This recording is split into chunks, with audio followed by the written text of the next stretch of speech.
Apa jadinya ketika seorang wanita cantik lemah lembut tiba-tiba masuk penjara? Hal apa sajakah yang dia lakukan untuk bertahan hidup? Apakah dia rela melakukan apa saja? Simak kisahnya di video ini sampai habis ya. Halo guys, selamat datang di Rekapin. Rekap kali ini adalah sebuah film berjudul Jailbait. Silahkan nikmati, awas spoiler, dan jangan lupa untuk berikan dukungan kalian dengan subscribe channel ini. Terima kasih.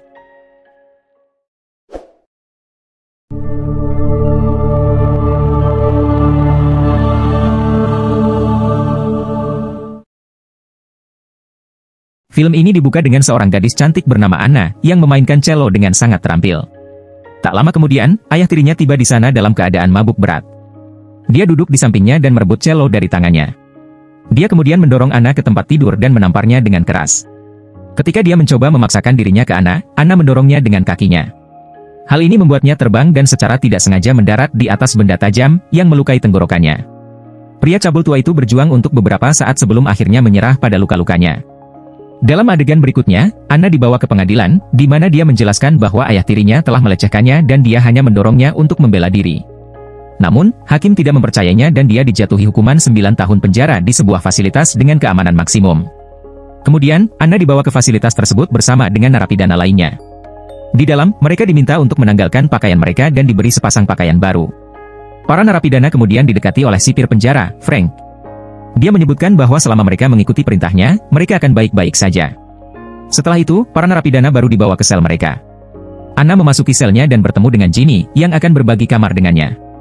Dia mengungkapkan bahwa dia telah tinggal di sini selama 5 tahun dan hukumannya akan selesai tahun depan. Ginny tampaknya adalah seorang introvert yang suka menghabiskan waktu sendirian. Namun, karena bertahun-tahun terisolasi, dia langsung tertarik pada kecantikan gadis baru itu. Ketika Anna tertidur, dia menatapnya dan menikmati dirinya sendiri. Keesokan paginya, semua narapidana dibawa ke halaman untuk menghirup udara segar. Saat Anna berkeliaran sendirian, dia didekati oleh seorang pemimpin geng bernama Cody. Dia memperkenalkan diri dan mulai membuat daftar masalah yang harus dihadapi Anna jika dia memutuskan untuk tinggal sendirian. Cody kemudian memintanya untuk bergabung dengan geng mereka, sehingga dia bisa mendapatkan perlindungan. Namun, Anna, yang ingin ditinggal sendirian, menolak ajakan Cody dan pergi. Saat makan siang, Cody dan kelompoknya sekali lagi mendekati Anna dengan permintaan yang sama. Mereka menyebutkan bahwa dia harus bergabung dengan geng demi perlindungannya sendiri. Namun kali ini pun, gadis baru itu menolak dan pergi.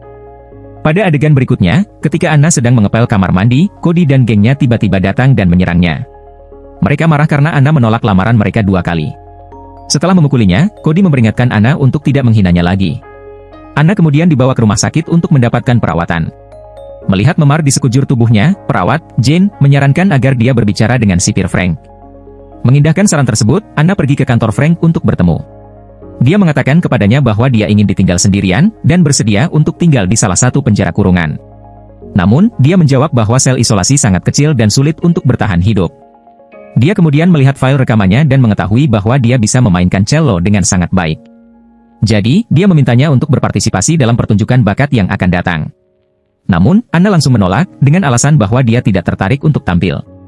Ketika keduanya terus berbicara, Frank mengatakan bahwa dia bisa menjaganya dari semua masalah. Tapi untuk itu, dia harus menyenangkannya. Dia kemudian mendekatinya dan mulai mengusapkan tangannya ke wajahnya. Hal ini jelas membuat Anna tidak nyaman sehingga dia menjauh dan menolaknya. Menyadari bahwa rencananya telah gagal, Frank mengakhiri percakapan dan menyuruhnya keluar dari kamarnya. Selanjutnya, Anna memasuki selnya dan bergumam tentang bagaimana semua orang di penjara ini cabul. Ginny mendengar kekhawatirannya dan mencoba yang terbaik untuk menghiburnya. Dia memuji kecantikan Anna dan mencoba menciumnya. Anehnya, yang terakhir menyerah, dan keduanya akhirnya bercumbu. Keesokan harinya, Anna menghadiri kelas penjara dengan beberapa narapidana lainnya. Setelah selesai, dia pergi ke halaman untuk menghirup udara segar. Ketika dia sedang mengurus urusannya sendiri, seorang pemimpin geng lain, Kela, mendekatinya. Dia mengancam akan menyakiti gadis kami tanpa alasan dan bahkan melemparinya dengan bola. Merasa terhina dan takut, Anna akhirnya memutuskan untuk bergabung dengan geng Cody demi keselamatannya. Dia mendekati kelompok tersebut dan meminta untuk diterima. Namun sebelum itu, seorang anggota geng menyerangnya dan memukulinya dengan keras. Setelah seorang penjaga penjara memisahkan mereka, Cody memberitahu Anna bahwa jika dia ingin bergabung dengan gengnya, dia harus menyerang Kela terlebih dahulu. Putus asa untuk masuk ke dalam kelompok, Anna langsung menghampiri Kela dan meninju wajahnya. Dia tidak berhenti sampai penjaga muncul dan memisahkan mereka. Sebagai hukumannya, dia ditelanjangi dan dipaksa untuk tinggal di sel isolasi selama 48 jam. Malam menjadi sangat dingin dan rasa lapar menjadi tak tertahankan. Namun, entah bagaimana dia berhasil selamat dari hukuman tersebut. Setelah 2 hari, Anna dibawa ke kantor Frank untuk diperiksa. Dia berharap Frank akan membantunya dan membuat hidupnya di penjara menjadi lebih mudah. Namun, si cabul memiliki motif lain. Dia mengancam akan memasukkannya ke dalam penjara isolasi selama 2 minggu jika dia tidak memenuhi tuntutannya. Tanpa pilihan lain, dia dengan enggan mulai menyenangkannya. Dalam adegan berikutnya, Anna mulai ditato karena dia akhirnya diterima sebagai anggota kelompok Cody. Setelah proses inisiasi selesai, Cody meminta kelompoknya untuk meninggalkan ruangan. Dia tampaknya juga terpesona oleh kecantikan Anna, jadi dia mulai bercumbu dengannya. Karena Anna sedang dalam pengaruh narkoba, dia tidak menolak. Keesokan harinya, Anna dikunjungi oleh ibunya, yang masih bingung atas kematian suaminya.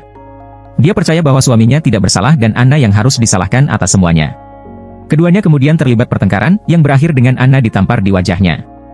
Beberapa waktu kemudian, saat para narapidana sedang nongkrong di halaman, Kela dan gengnya melancarkan serangan mendadak terhadap Anna. Namun kali ini, gadis kita memiliki teman-teman yang mendukungnya sehingga dia bertarung tanpa rasa takut. Hal ini menyebabkan pertarungan yang mematikan antara kedua geng, menyebabkan kekacauan di halaman. Akibatnya, para penjaga penjara terpaksa turun tangan. Mereka memisahkan para gadis dan membawa Anna ke kantor sipir. Frank percaya bahwa Anna yang memulai perkelahian itu, jadi dia memerintahkan Anna untuk menyenangkannya sebagai hukuman. Dia juga memberinya beberapa narkotika, dan setelah Anna teler, dia bercinta dengannya. Marah dengan situasinya saat ini, Anna memasuki selnya dan mulai melampiaskan kekesalannya. Dia bahkan menampar Ginny di tengah-tengah panasnya suasana. Namun, dia segera menyadari kesalahannya dan meminta maaf kepadanya. Kemudian, dia mendekati Cody dan meminta lebih banyak narkotika. Cody mencoba memperingatkannya tentang bahaya kecanduan, namun hal ini hanya membuat Anna marah. Dia berteriak padanya sebelum bergegas pergi dari sana. Pada adegan berikutnya, Anna sedang berbicara dengan Ginny di halaman, ketika dia melihat beberapa gadis sedang menyuntikkan narkoba. Putus asa, dia mendekati mereka dan meminta sejumlah kecil. Dia bahkan menawarkan mereka uang sebagai gantinya. Setelah dibujuk, salah satu dari gadis-gadis itu setuju dan menyuntikkan jarum suntik ke pembuluh darah Anna. Sementara itu, Cody mengamati semua ini dari kejauhan dengan raut wajah sedih. Terlihat jelas bahwa ia benar-benar prihatin terhadap temannya. Kemudian, dia menemuinya di selnya dan bertanya mengapa dia mencoba untuk menjadi seorang pecandu. Ketika Anna terus bertingkah seperti wanita jalang, Cody menjadi sangat marah dan menendangnya keluar dari kelompok. Sekarang Anna tidak berhubungan dengan kelompok, dia menjadi rentan terhadap serangan.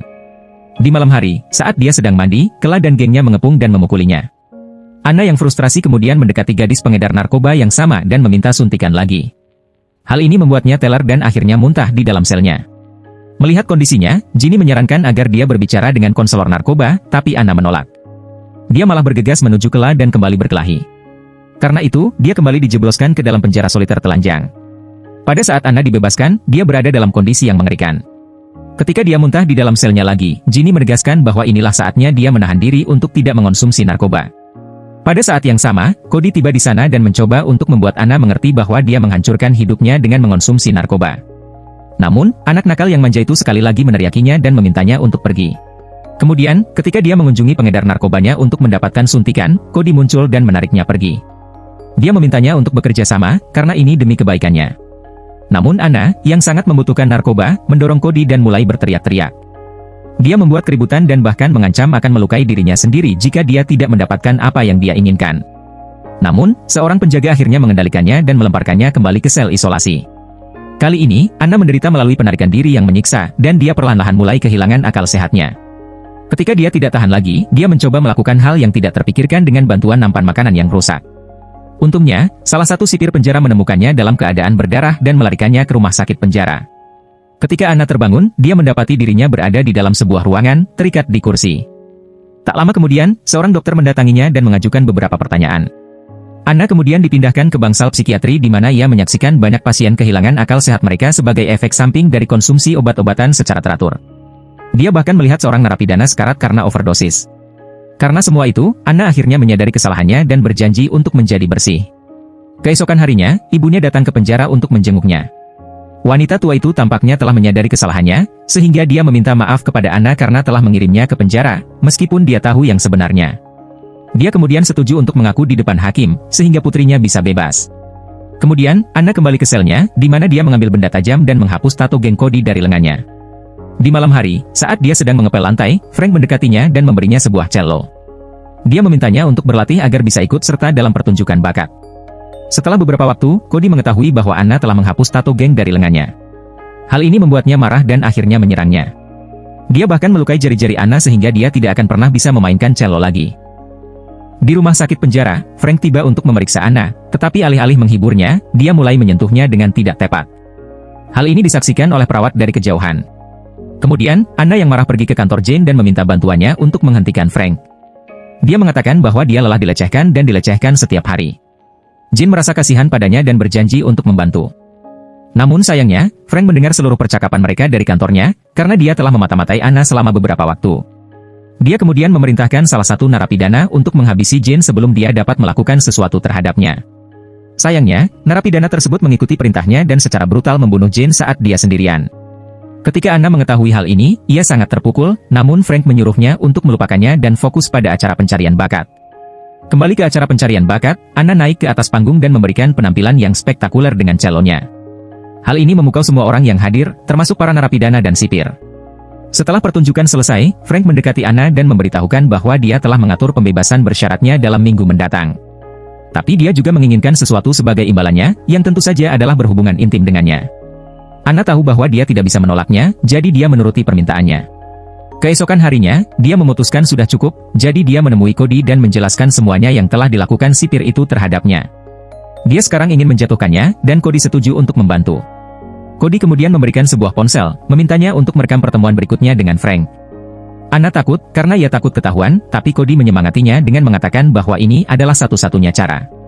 Pada adegan berikutnya, Anna mengumpulkan keberaniannya dan pergi ke kamar Frank. Seperti biasa, Frank memintanya untuk menyenangkannya, dan Anna menurutinya. Namun kali ini, dia diam-diam merekam pertemuan itu di ponselnya. Selama sidang pembebasan bersyarat, Frank mengkhianati Anna dan mengatakan kepada para pejabat bahwa dia layak untuk tetap berada di penjara. Sebagai tanggapan, dia mengeluarkan ponsel dan memutar video pertemuan mereka sebelumnya. Karena hal ini, Frank ditangkap dan ditahan sementara Anna mendapatkan pembebasan bersyarat. Film kemudian dipotong ke beberapa tahun kemudian di mana kita melihat Anna memainkan cello di sebuah konser. Ibunya menyaksikannya dengan bangga dengan mata berkaca-kaca, dan film pun berakhir. Terima kasih sudah menonton video ini. Silakan tinggalkan komentar dan subscribe untuk rekap film setiap hari. Sehat selalu untuk kamu dan sampai jumpa di video selanjutnya guys.